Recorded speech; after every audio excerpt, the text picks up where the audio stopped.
All right, guys, so today, this is Brady with DAC Performance and Health, and today what we're going to talk about is how to get everybody's favorite topic, yourself trained.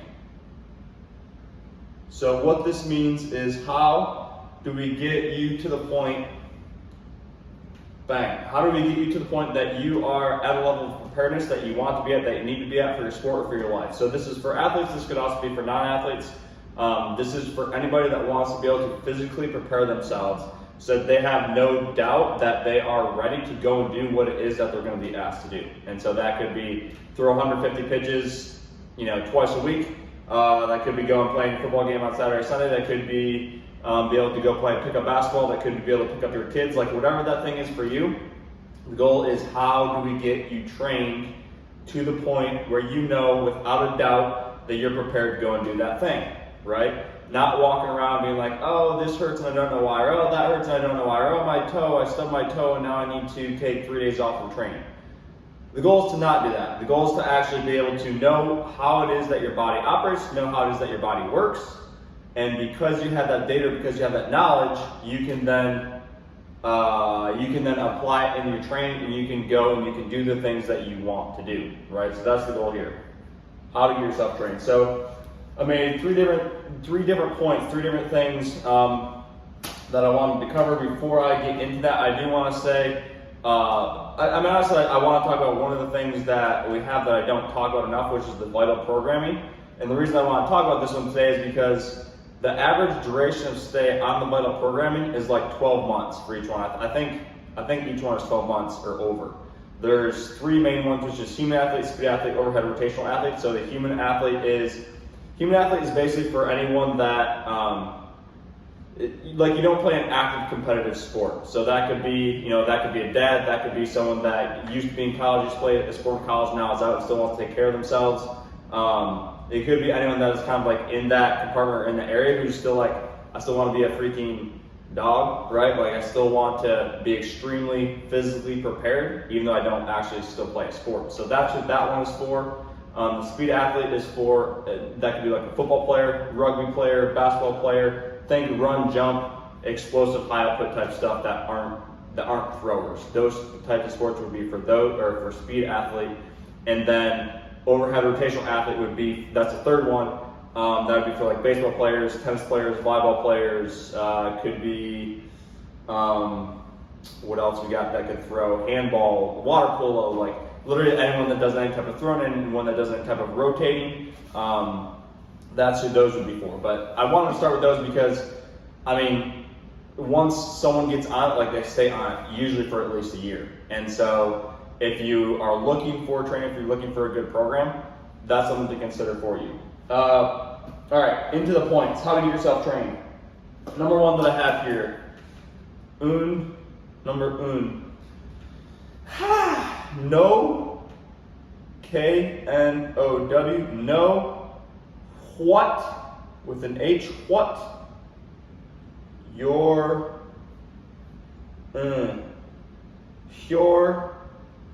preparing. Does that look like preparing? Close enough. Know what you're preparing for. This is number one point. And the reason that I say this is, like, I talk to so many guys that we're looking at training and we're looking at it as like, or we look at what the sport is, we look at what they're asking themselves to do, and they don't even really know, right? Like if you're a pitcher, you're like, well, I'm a pitcher. What does that actually mean? Like what are the component parts that make up being a pitcher? There's several different aspects of that. It's like you need your toes to be able to move so that your ankle can move, so that your knee can move, so that your hip can move, so that your spine can move, so that your shoulder can move, so that your elbow can move, that your wrists and your fingers can move, right? Like talk to guys who are having trouble sequencing, but then they can't actually move their shoulder independently of their spine. Like when they go to rotate, it's just like everything is like moving all together, right? And so, but they're like, well, it's a mechanical thing or it's whatever. So the first part is like looking at what is it that you're actually preparing for. So if you're a pitcher and you're preparing for that, you need to know what is it that is required within that, or what is required for you to be able to do that. And the movement piece, specifically for a pitcher, is just like one part, right? You need to be able to have access to all your different joints to move in every direction that they can, so you can actually have the ability to sequence. It doesn't mean that you're going to sequence perfectly, but it means that if you have the physical capacity to be able to put those parts together, because you can actually do it. If you can't rotate your shoulder, then you can't rotate your shoulder, right? So it's like, what is it that's one part of what you're preparing for. In that specific case would be that. And then the second piece of that would be like, okay, but that's kind of what one throw does, or what one throw is. What is it that your sport is actually going to ask of you, right? And so, I mean, in a baseball context, that would be, let's say you're a reliever and you have to throw 2 to 3 times in game every week in season, and you're gonna have another 1 or 2 days where your coach tells you to get hot, and then you never actually go in. You're like, oh, coach told me to get hot, and then I didn't go in, now my arm's sore. Like, bro, it's happened so many times, and I understand, like, I feel for it, right? Because it's tough. But at this point, it's happened so many times that you already know it's going to happen. And so if something happens 5 times, like if I bump my head on the TV and I smash the TV 5 days in a row, and I get a new TV every day, and I'm like, I don't know why this keeps happening, that's on me. It's not on the TV, it's on me.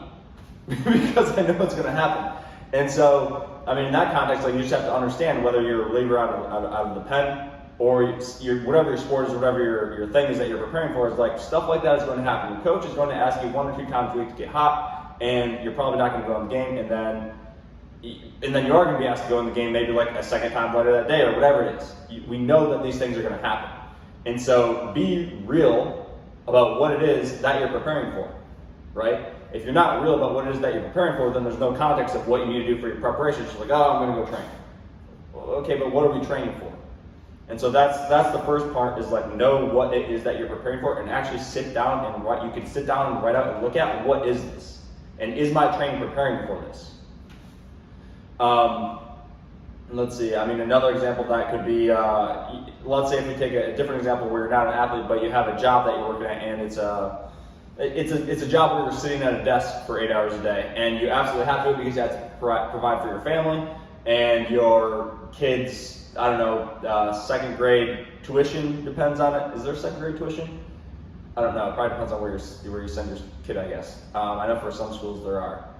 But like, you have to have that job because you have to provide for your kids, you have to provide for your family, you have to provide for your wife, you have to be able to buy a new truck because yours broke down last week, and then you have, like, you don't want to work forever, so you're trying to invest money and be able to grow it, and like, you have all these things that necessitate you to work. Well, in order to do all those things, one of the component parts is your body actually can handle it, right? You're not like walk around in pain, you're not cranky all the time. You can actually go to work, you can actually do the things that you need to do or want to do or have to do, because your body's in a position where it can, because it actually feels good and can operate. So if that's your situation where it's like, okay, I have to sit in a chair 8 hours a day, 10 hours a day, 12 hours a day, this even applies to like a college kid going to class.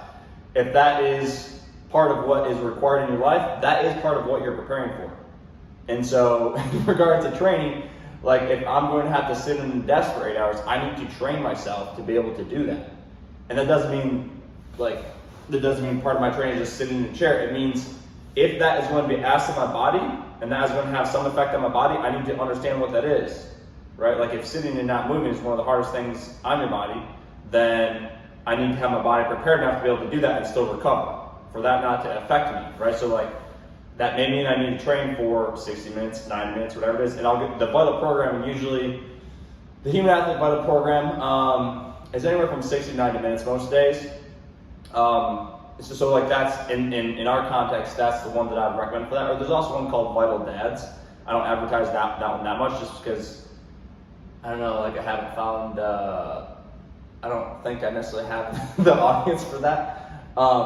But like, if that's the position that you're in, the human athlete, like, that is an example of what the human athlete vital program would be good for, because you're not necessarily playing a sport, but you still need to be prepared to sit at your desk for like 8 to 10 hours, right? That's probably just as difficult in terms of the effect that it has on your body as, like, let's say, playing a professional sport. Obviously, the effect is going to be different. Sitting at your desk is going to have one effect. Playing a professional sport is going to have a different effect. Like, playing a professional sport could almost like wear you out if you're not prepared. Sitting at a desk could lead to deterioration because you don't use anything. So it's like opposite sides of the spectrum, but they're both You have to use training to prepare for both of them. But like that's so if you're gonna ask yourself, if you're gonna ask yourself to sit in a desk for 8 hours, you have to train to prepare for that so that your body can handle that and so that you can do all the things that you need to do and not just become a whiny, complaining little, biatch that is talking about what you can't do. I have been that. Sometimes I am that, so I understand that. But at a drop of bars. So that's number one, is know what you're preparing for. Whether it's a sport, whether it's your life, actually look at what is this. And don't make the excuse of, well, this is dumb, because your life you have to do, your sport you have to do if you want to play. So be real about what it is that you're preparing for. Number 2, dose. Stop looking at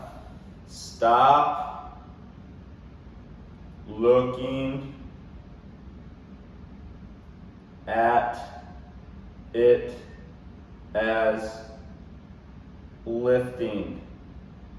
If you want to be a weightlifter, that is fine. If you want to be an Olympic lifter, that's great. Then if that is what you want to do, then those things are your number one.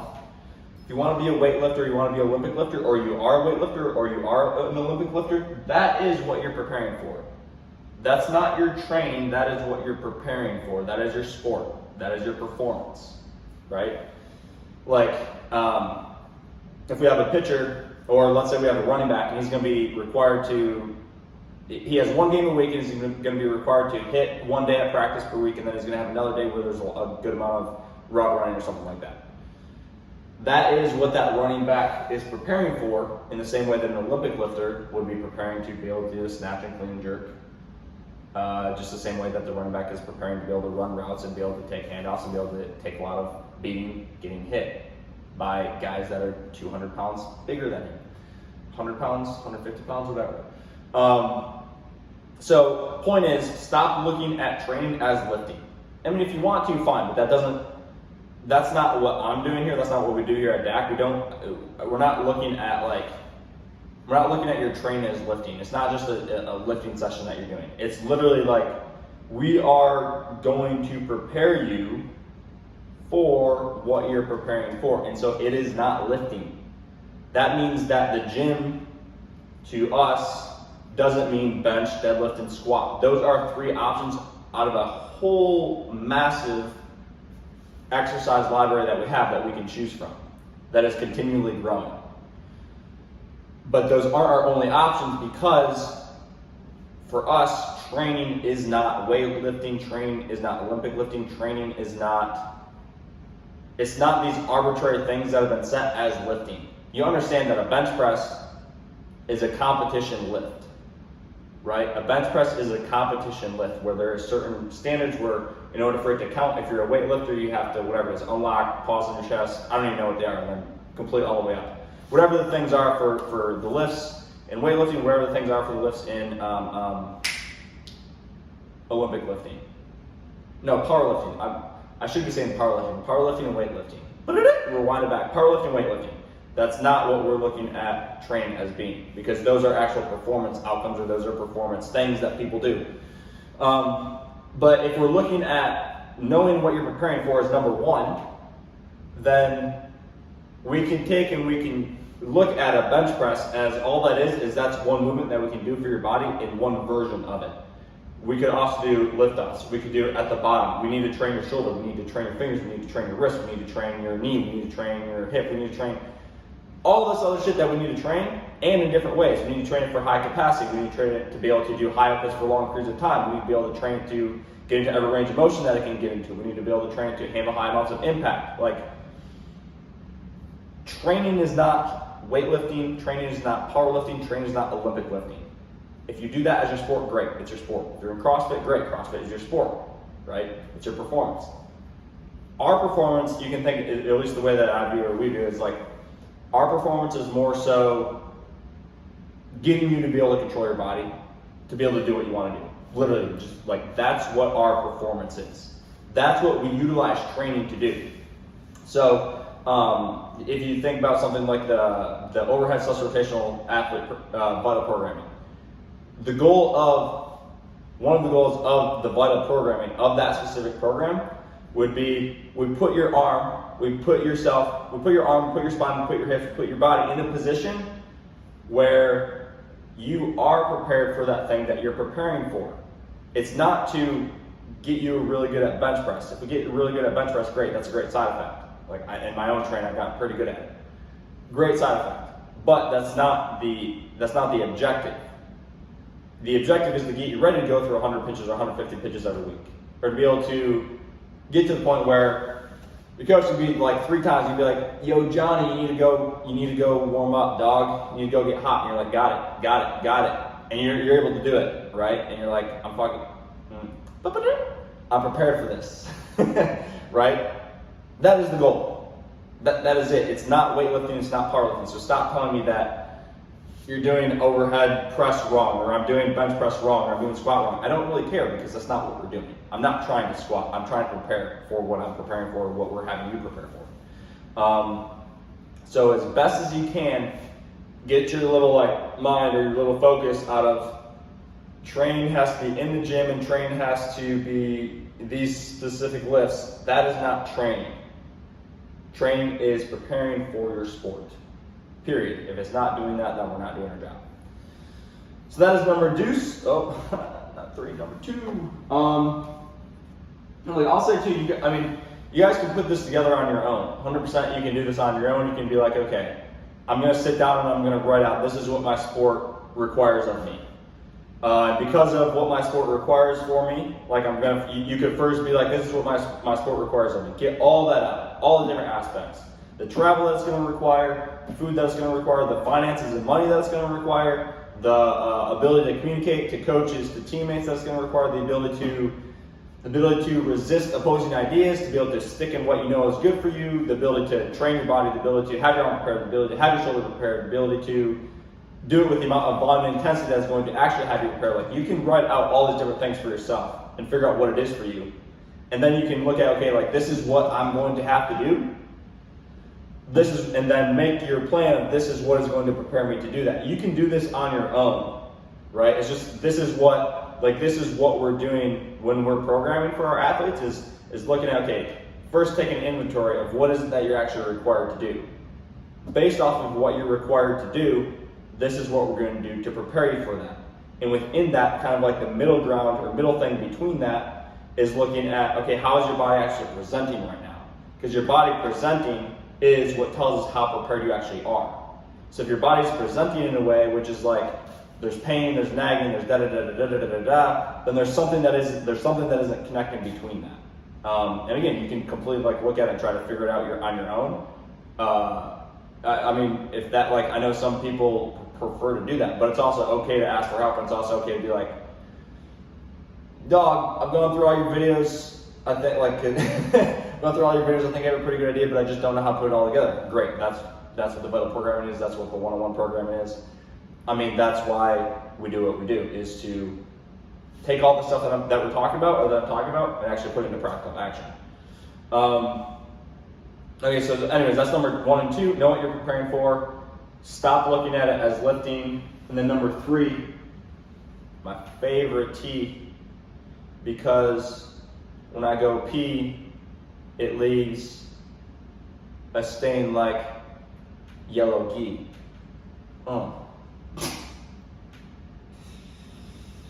Leave no stone unturned. All right? Remember, this is how to get yourself trained. How to get yourself trained. Know what you're preparing for. This is what it is that I need to do. Great. Stop looking at it as lifting, because if you keep looking at it as lifting, you're going to just go lift, and you need to break out of the mold of that, right? Number 3, leave no stone unturned. So that means, something that I have done in the past is looked at what are all the different component parts that I have that I need to consider when making a program in order to leave no stone unturned. And some of what that includes is exercise types. So, exercise type could be, It could be like a slow loaders. It could be impulses. It could be joint moves. It could be rapid reps. It could be heavy work. It could be light work. It could be fast work. It could be slow work. It could be sprints. It could be jumps. It could be rotation. It could be like the exercise type is, think about the exercise type as if this is your body here, there's different stimuluses that we can put into your body, right? Like if we do an impulse, it's ramming into your body. That's one type of impulse. That's one type of sprint. If we do a slow lift, it's like acting on your body in this other way, right? The input coming in is like, right? It's like, it's not the impact, it's different. If we're doing let's say a weighted, like rebound rep, that like if we take this and we make this a tendon, a weighted rebound rep is going to like crash into that tendon, then cause you to have to contract to then come back, right? So it could be like, literally, it could be like, right? But if we do an impulse with no external load, it could be more like, right? And so that's going to have a different impact on your tendon. I don't know if any of that makes sense, but I'm trying to like show you, give you some mass or give you some like demonstration so you can see it of an exercise type is simply what type of stress are we putting onto your body, because that's going to dictate what adaptation the body has to it, right? So understanding all the different types of stress that we can put in, that we need to put in, is part of leaving no stone unturned. Because if, let's say for example, you are required for your sport to do 300 reps of it at a very high intensity every week, but you don't actually know, because you haven't done number one, which is know what you're preparing for. You don't actually know that it required you to do 300 high intensity reps every week. And so you go to your training, you're like, I'll do a lot of reps. I'll do 2 sets of 30, right? That's 60 reps in comparison to the 300 that you're going to, that is required for what you're preparing for, right? That is a stone that's unturned. Like, understand, that is literally a stone that's unturned. All this not trusting your body, all this not knowing, like, why does it hurt? Why am I feeling tight? Why am I feeling inhibited? Like, all this unknowingness doesn't have to be a thing if you actually take into account every single aspect. And it doesn't mean that we have every single aspect mapped out right at the start. Because, like, each individual is going to have something that's a little bit different. And even the vital program the vital program is designed, because it's not one-on-one, it's not individualized, right? That's designed as for 80% of people, this is going to work really, really well. For people that don't have any specifics that they necessarily need to cover, and they're healthy, they're going into the sport, or they're going into the life, and they just need a program to prepare, it's going to work for those people. Because we have looked at as best we can up to this point, what is it that specific athlete type, the speed athlete, the human athlete, the overhead rotational athlete, what is it that athlete is preparing for, and what is it that we can put into the system or put into the training program to actually prepare them for that. And so, since we've done that, that's a big part of leaving no stone unturned. But if you don't know, literally I didn't realize that I have to make like 1,200 throws in a week. I didn't know that. I thought it was more like, I wasn't even thinking with it. I was just like, I need to go to the gym and train, and then I go throw, and they're just completely unrelated. If that is where your mind's at, then you're not going to get yourself trained as well as you could be, and there's going to be doubt. There's going to be like, I don't know why this happened, et cetera, et cetera. Not to say that's always easy either. We're always having problems, issues come up that we're attempting to solve, right? So it's a work in progress always. But to go back to number 3 of leave no stone unturned, that's one aspect is the exercise types that we would put into the system. Another one could be volume and intensity, right? So you could think, let's see, what's another example? You could be unaware of the volume. Let's say that you're the guy that you have to sit in class for 6 hours a day, 3 days a week. You're unaware of what that volume actually is. And so you are unaware of what you need to do to prepare for that. Like, if you don't understand the effect that just sitting in a certain way for 6 hours, 3 days a week can have on your system, in terms of what it could do to your hips, what it could do to your spine, what it could do to your shoulders, right? If you're unaware of what that effect could be, then there's a stone that's going to be left unturned because you just don't even know that it's there. And so leave no stone unturned is really about knowing what it is that goes into what you need to prepare for. So it goes like all these tying together. Number 3 basically goes back to number 1. If you don't do number 1 correctly, then how are you going to leave no stone unturned? If you don't know what you're preparing for, there's no way that you can leave no stone unturned because you don't actually know which stones need to be turned. Crazy, right? So I mean that's basically the process that we go through when we're looking at how to get yourself trained. Or when I think about how do I get myself trained, I'm like, okay, well, what is it that I'm preparing for? What is it that I need to do? And looking at the actual physical numbers, the physical reality of what that is, and then I'm like, okay, I have that, right?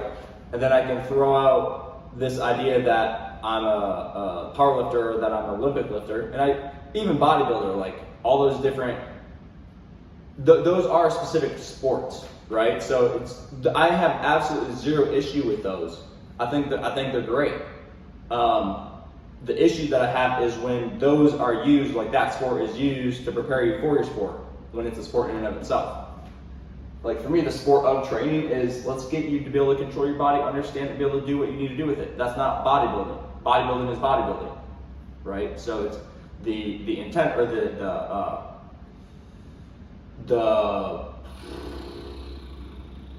intent or the awareness that you have going into something will dictate what you can get out of it. And so that's why if you want to get yourself trained, you have to know what am I actually training for. And then number 3, leave no stone unturned. So that means once you know what you're preparing for, and I mean you basically you have to actually do the work. And I understand that if guys are in college or guys are on the pro teams or guys are you have families, you have whatever it is that is going on. It's like, okay, great, we have to find a way to leave no stone unturned.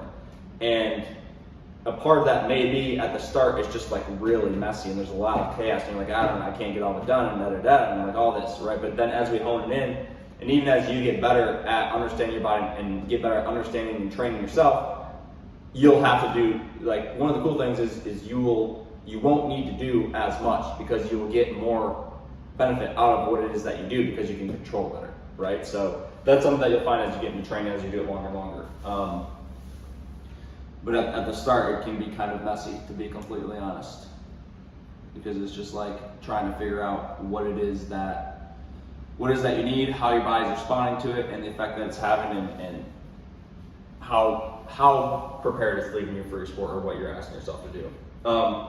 So those are my basics to how to get yourself trained. If you're not taking those into account, then you are leaving something on the table in terms of actually getting yourself trained. And remember, the end goal with this is you get to a point where you know and you understand your body, you don't have doubt, you don't have pain. Or if you do have pain, because it's not to say that you'll never have pain, but if you do have pain, you're not scared of it. You're not walking around like thinking, oh, I need to get checked out, I need an MRI, I need an injection, I need da-da-da-da-da. Like your mind's not racing because you have pain. It's like, oh, I have pain, I know I have pain, I have this inhibition, I know I have this, and I need to do this, this, and this to take care of it and handle it, right?